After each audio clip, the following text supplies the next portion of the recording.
I will be talking today about misinterpretation of customary international law. So we are starting the panel from when things go wrong or don't go the way one would expect one way or another. I have tried to capture the definition and some examples of misinterpretation, but it is like chasing a moving target. As with interpretation, the elements may be in constant flux, their circumstances and narratives are changing, and the line between genuine and fake custom and correct interpretation and misinterpretation becomes fluid. Interpretative exercises of custom have been described as methodological mayhem, resting on the flexibility of methodological uncertainty and creating an environment of ontological doubt. Same goes for misinterpretation. Now, for the sake of time, I try to omit further discussion about defining interpretation. This is done by many esteemed colleagues today and tomorrow here. Instead, I will explain different ways of misinterpreting custom and potential consequences rising from those. First, I focus on some main questions. What is misinterpretation? Who determines it? And when can misinterpretation and its relevance be detected? How and when does the interpretative exercise cross the red line to misinterpretation, and why, and who is to say?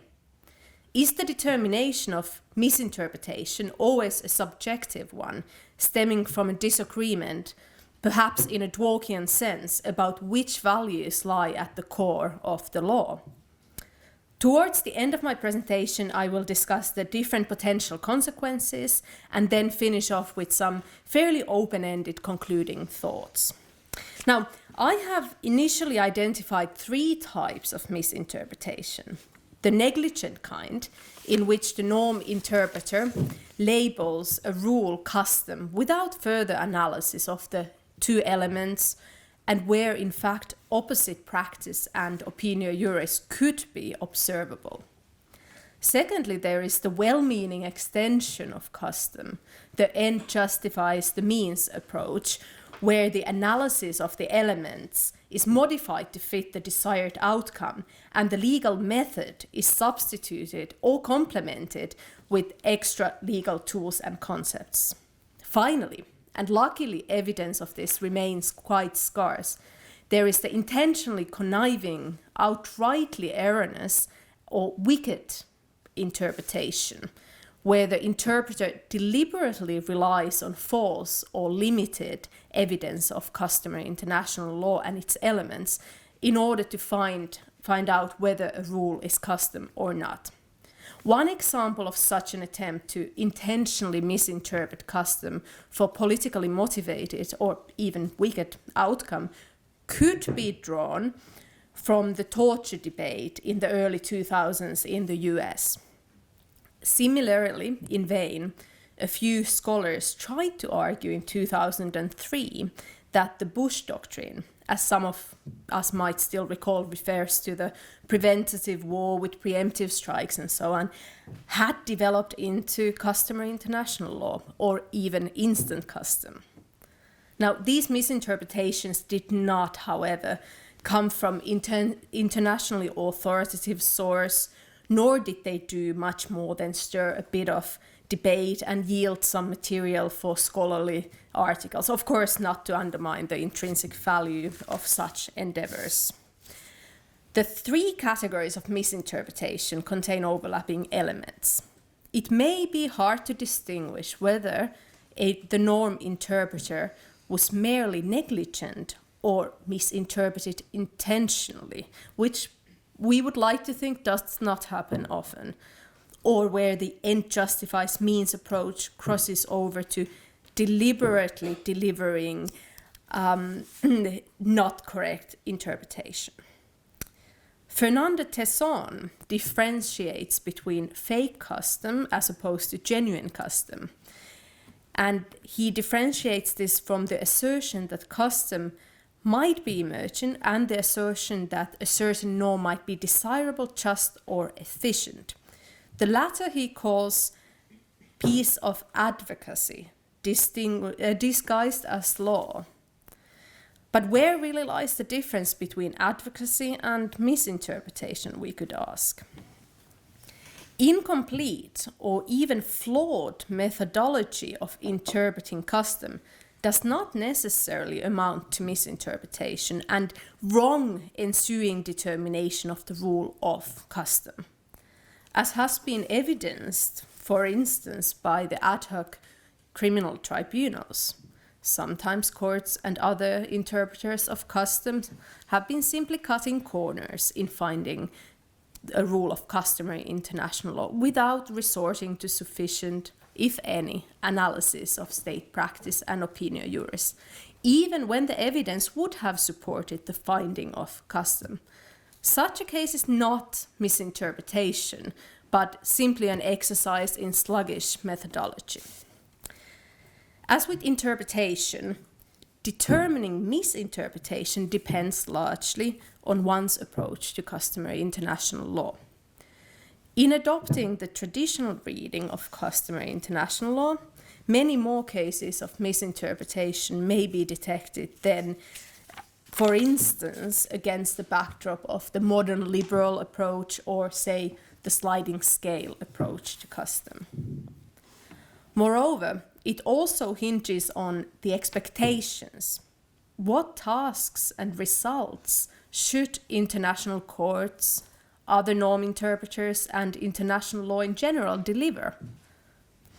For instance, while many scholars have criticized the recent ICC decision on heads of state immunity under customary international law, and which admittedly raises methodological questions, advocates for ending impunity and human rights organizations have cheered at this decision, claiming that this is really the correct interpretation of customary international law on immunities. So it depends on where you're coming from, what you view as misinterpretation.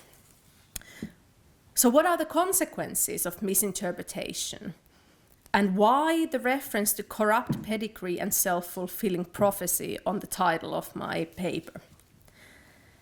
The implications and consequences of misinterpretation vary to an extent from the original form of misinterpretation.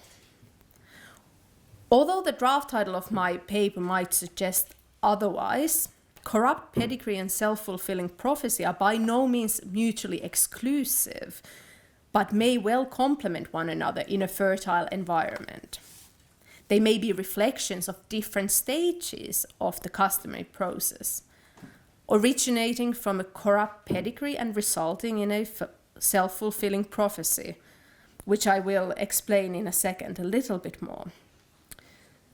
Now, while one may be able to spot flawed methodology in identifying and interpreting custom immediately, the relevance of misinterpretation becomes obvious only with reflection and hindsight, sometimes through a later judicial deliberation concerning the same norm.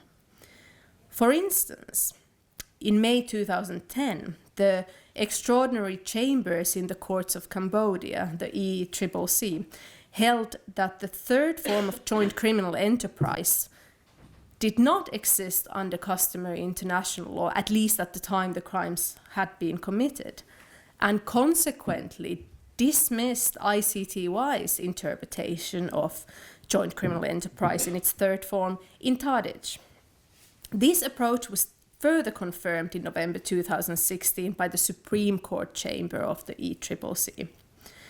To my knowledge, and please correct me if I am wrong, this has not been opened up since or endorsed by other tribunals, and this original decision on JCE 3, and this seems to remain a misinterpretation of law, which has then subsequently been revised and holds little authority today.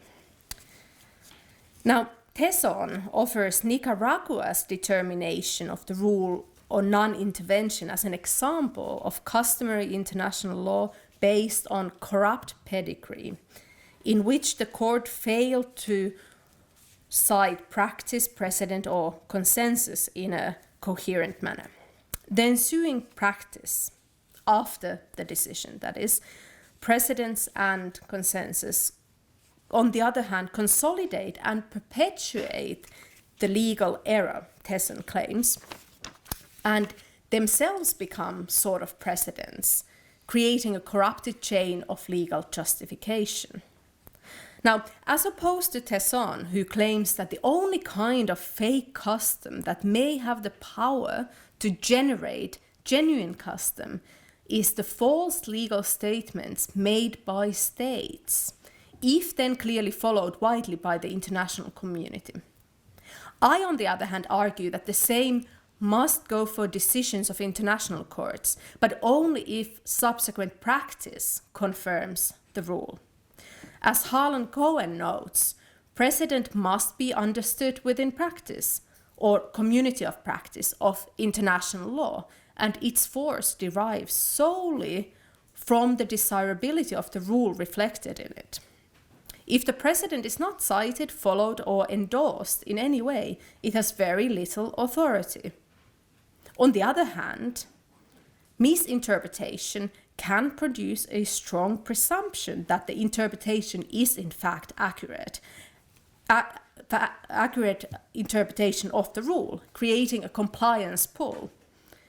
And this depends again on multiple different factors. For instance, the quality of legal reasoning, clarity of interpretation, adherence to prior interpretation, and the perception by the parties, among others. Hence, even with corrupt pedigree, a norm may, under favorable circumstances, eventually develop into real custom.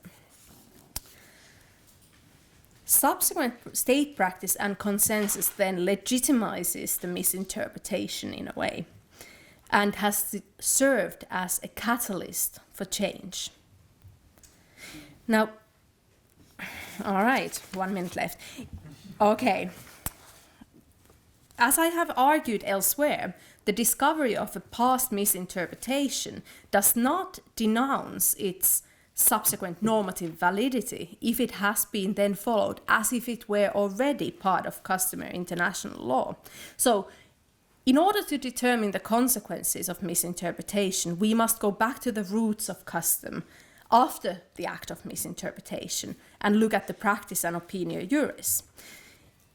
This affirmative consequence of misinterpretation is not by no means new. This was noted already at the Tokyo trials, with Judge Pal stating that law can also be created illegally, otherwise than by the recognized procedures. Any law created in this manner and applied will perhaps be the law henceforth. I make one more point, if I may. Nino Cassese suggested that acquiescence to misinterpretation would have the same effect as affirmation through practice and consensus, and this would mean that it's the same case as with formation of custom, where silence equals consent.